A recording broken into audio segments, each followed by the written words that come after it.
السلام علیکم۔ امید کرتی ہوں آپ سب لوگ خیریت سے ہوں گے۔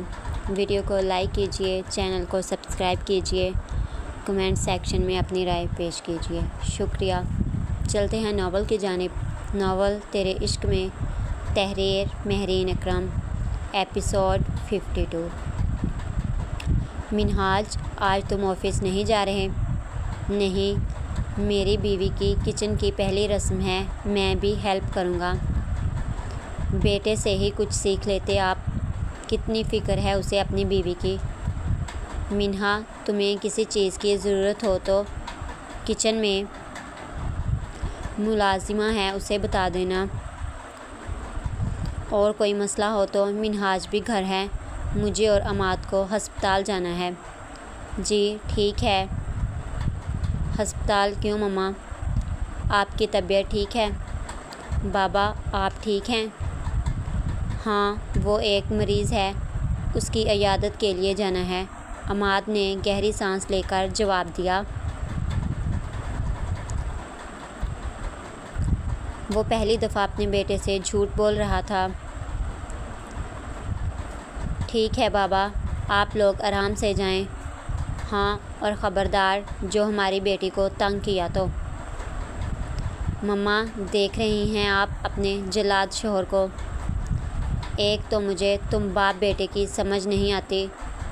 تم آفس کیوں نہیں گئے؟ میں اپنی بیوی کی مدد کروں گا۔ میری مدد کے لیے ملازمہ گھر میں موجود ہیں، اسی لیے تمہاری ضرورت نہیں ہے۔ وہ کچن میں جانے کے لیے اٹھی۔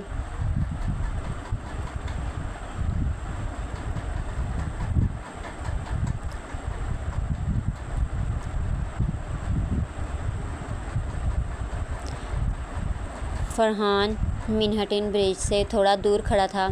اس نے گہری سانس لی اور واپس پلٹا۔ وہ اپنا موبائل گھر پر ہی بھول آیا تھا اور اس نے آج زیام سے ملنا تھا۔ گھر یہاں سے زیادہ دور نہیں تھا، اسے آج 12 بجے زیام سے ملنا تھا اور تب تک اسے واپس اسی جگہ آنا تھا۔ وہ اپنی گاڑی میں بیٹھا اور گاڑی سٹارٹ کر کے یو ٹرن لیا۔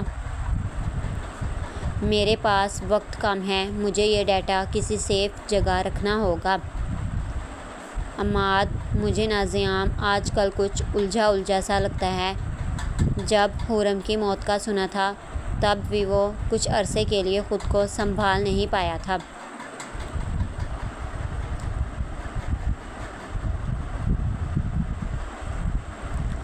اب پتہ نہیں کیا بات ہے جو اسے تنگ کر رہی ہے۔ ہو سکتا ہے تمہارا وہم ہو۔ نہیں، میں اسے دیکھ رہی ہوں۔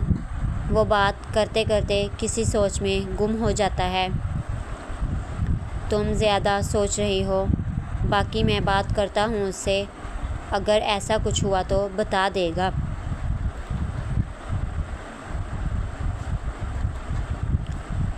میٹنگ کچھ زیادہ لمبی ہو گئی ہے۔ اس نے ایک نظر اپنی کلائی پر بندھی گھڑی کو دیکھا۔ سر، یہ فائل ہے، آپ ایک دفعہ چیک کر لیں۔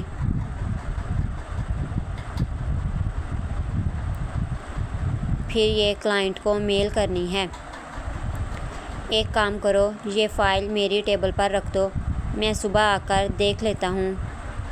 سر، دراصل یہ کلائنٹ کو آج ہی میل کرنی ہے اور آج منہاج سر بھی نہیں آئے۔ عماد سر نے کہا ہے آپ سے چیک کروا کر اسے سائن کروا کر بھیج دوں۔ زیام نے ماتھا مسلا اور فائل لے کر ٹیبل پر رکھی۔ اس نے سائیڈ سے اپنا موبائل اٹھایا اور فرحان کو کال کرنے لگا۔ ایک تو مجھے اس کی بھی سمجھ نہیں آتی، بندہ کم از کم کال تو ریسیو کر سکتا ہے۔ ایک کام کرتا ہوں، میسج کر دیتا ہوں۔ سرحان کا فون بند ہے۔ میں نے تمہیں کہا تھا مجھے ایک ایک پل کی خبر چاہیے۔ آج اس کے لندن کی فلائٹ تھی اور ابھی تک ایئرپورٹ نہیں گیا وہ۔ سر، آپ جانتے ہیں۔ سرحان سر اپنا موبائل زیادہ تر بند رکھتے ہیں۔ میں نے ہوٹل میں کال کر کے معلوم کیا تھا۔ ان کا کہنا تھا وہ صبح صبح اپنی کسی دوست کے ساتھ نکلے تھے۔ کون سی دوست؟ نہیں معلوم۔ تو معلوم کرو، ایسی کون سی دوست مل گئی وہاں جو اسے فون کا بھی ہوش نہیں رہا۔ جب لوگوں کے ساتھ اتنا برا کرو گے تو خود اپنے بیٹے کے لیے فکر مند ہی رہو گے۔ کہنے کو تو میں تمہاری بیوی ہوں، لیکن تم جانتے ہو یہ میری سب سے بڑی بدقسمتی ہے۔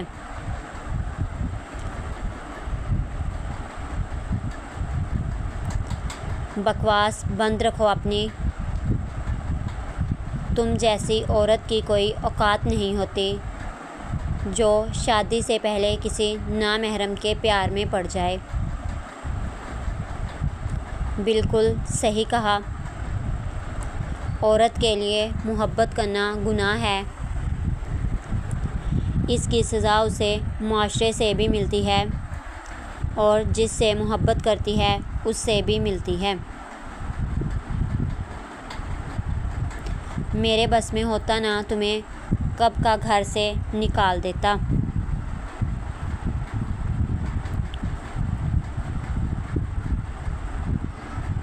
تمہارے بس میں نہیں ہے، جانتے ہو کیوں؟ کیونکہ یہ شان و شوکت سب میرے باپ کی دی ہوئی خیرات ہے اور تم اس خیرات پر پلنے والے نوکر۔ جانتی ہو نا یہ خیرات کیوں ملی تھی؟ کیونکہ تمہارا کردار اتنا گرا ہوا تھا کہ تمہارے باپ کو تمہاری عزت کے لیے مجھے خریدنا پڑا۔ کاش اس وقت میرے باپ نے سوچا ہوتا۔ وہ میرا نصیب کبھی نہیں خرید سکتے۔ کاش انہوں نے سمجھا ہوتا تو معصوم بن کر ان کی جڑیں کاٹ رہے ہو۔ کاش انہوں نے سوچا ہوتا پیسے سے میرے لیے محبت نہیں خرید سکتے۔ امیر عالم نے ایک زوردار تھپڑ اس کی گال پر رسید کیا۔ وہاں کھڑا ملازم یہ دیکھ کر اپنی نظریں جھکا گیا۔ مرد اپنی مردانگی اس طرح دکھا رہا تھا۔ تھپڑ مارنے سے سچ نہیں بدل سکتا، ہمنا عالم نے مسکرا کر کہا۔ آنکھوں میں آنسو تھے مگر ہونٹوں پہ پھیکی مسکان۔ آنکھوں کے گرد ہلکے گوری رنگت، بھوری آنکھیں۔ اس نے آج پہلی بار اس عورت کو دیکھا تھا۔ وہ ایک ملازم تھا لیکن ہمنا عالم سے وہ بہت متاثر تھا۔ وہ دیکھنے میں ہمنا کے بیٹے سرحان عالم کی طرح تھا مگر وہ کہیں سے بھی اتنی بڑی عمر کی لگتی نہیں تھی۔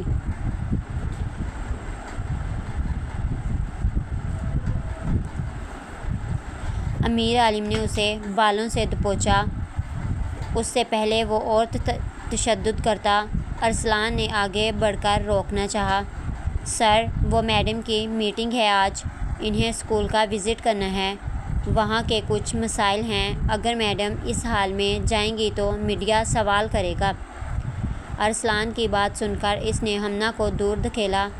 ہمنا نے اپنا دوپٹہ سیدھا کیا اور کندھوں کے گرد شال لپیٹی۔ وہ اب اسکول جانے کا ارادہ رکھتی تھی۔ ارسلان نے گاڑی کا دروازہ کھولا اور ہمنا کے بیٹھتے ہی دروازہ بند کر کے خود ڈرائیونگ سیٹ سنبھالی۔ ماضی کے لمحات۔ بچپن سے ہی وہ نیو یارک کے مہنگے ترین سکول میں گئی، دا ڈالٹن سکول۔ یہ سکول وہاں کے مہنگے ترین سکول میں سے ایک تھا۔ سکول کے بعد اس نے اپنی انٹرمیڈیٹ کی تعلیم بھی اسی کالج سے حاصل کی۔ وہاں اس کی ملاقات ارشمان سے ہوئی جو ایک اچھا طالب علم تھا۔ اس نے میٹرک میں پوزیشن لینے کی وجہ سے اس کا داخلہ اس سکول میں ہوا تھا۔ ارشمان کے والد کا انتقال اس کے بچپن میں ہو گیا تھا۔ نیو یارک میں اس کے ماموں اپنی فیملی کے ساتھ رہتے تھے۔ بہن کو بیوہ ہونے کے بعد وہ یہاں لے آئے تھے۔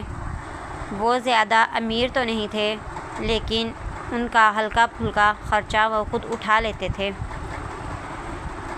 کچھ ارشمان کی والدہ گھروں میں کام کر کے اس کا خرچہ نکال لیتی تھی۔ مڈل کلاس اسکول کو پڑھنے کے لیے اسکالرشپ کا سہارا لینا پڑتا ہے۔ ہمنا کی ملاقات ارشمان سے ہوئی۔ دونوں میں بہت گہری دوستی ہو گئی۔ ہمنا بھی پڑھائی میں بہت اچھی تھی، لیکن ارشمان ہمیشہ فرسٹ رہتا تھا۔ دیکھتے ہی دیکھتے 2 سال گزر گئے۔ ارشمان نے اس دفعہ بھی کوئی کمی نہیں چھوڑی تھی۔ اب کی بار وہ پوزیشن ہولڈر تھا۔ ہمنا کو اس سے بہت کچھ سیکھنے کو ملا۔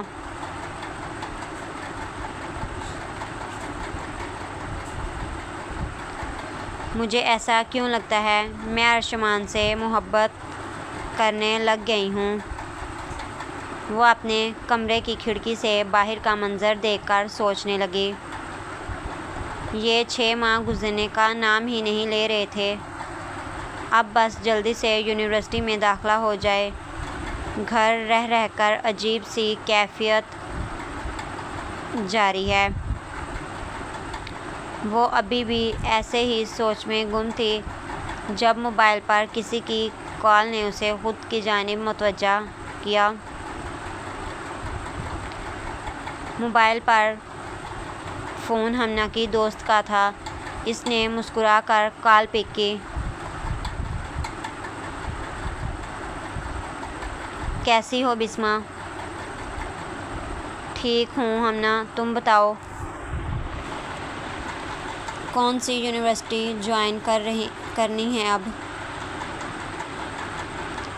میں نے ابھی کچھ نہیں سوچا اس بارے میں، مگر بابا نیو یارک یونیورسٹی کا کہہ رہے ہیں۔ میں تمہاری مشکل آسان کر دوں۔ کیا مطلب؟ مطلب یہ کہ ارشمان کو کولمبیا یونیورسٹی کی طرف سے اسکالرشپ مل رہی ہے اور اس کے تعلیم کا خرچہ وہاں فری ہوگا۔ تو تم مجھے کیوں بتا رہی ہو؟ اس لیے بتایا تاکہ تم بھی کولمبیا میں اپنا فارم فل کروا لو۔ میں نے بھی کل کروایا فارم سبمٹ اور ایڈمن آفس میں بات کی تھی میری فیس بھی کم ہو جائے۔ تمہیں پتہ ہے کولمبیا نیو یارک کی بیسٹ یونیورسٹی ہے اور میری وش بھی ایک دن وہاں ضرور جاؤں گی۔ لیکن میرا ابھی کوئی ارادہ نہیں ہے۔ کیا ارشمان کا سن کر بھی تمہارا ارادہ نہیں بدلا؟ تمہیں ایسا کیوں لگتا ہے میں ارشمان کے لیے اپنا ارادہ بدلوں گی؟ کیونکہ تم اسے پسند کرتی ہو، اس کی موجودگی تمہیں اپنی طرف ضرور کھینچے گی۔ کیا یہ مذاق تھا؟ نہیں، تم میری دوست ہو۔ تمہارے بارے میں اتنی اہم بات سے میں بے خبر نہیں رہ سکتی۔ تم پاگل ہو گئی ہو؟ اس نے تنگ آتے ہوئے کال بند کی۔ یہ مجھے کیا ہو رہا ہے؟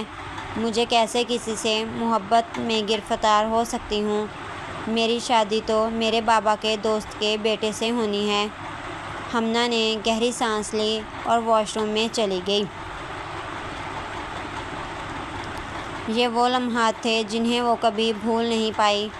وقت گزرتا گیا، نہ چاہتے ہوئے بھی وہ اسی یونیورسٹی میں چلی گئی۔ آج کولمبیا یونیورسٹی کا پہلا دن تھا۔ کھلے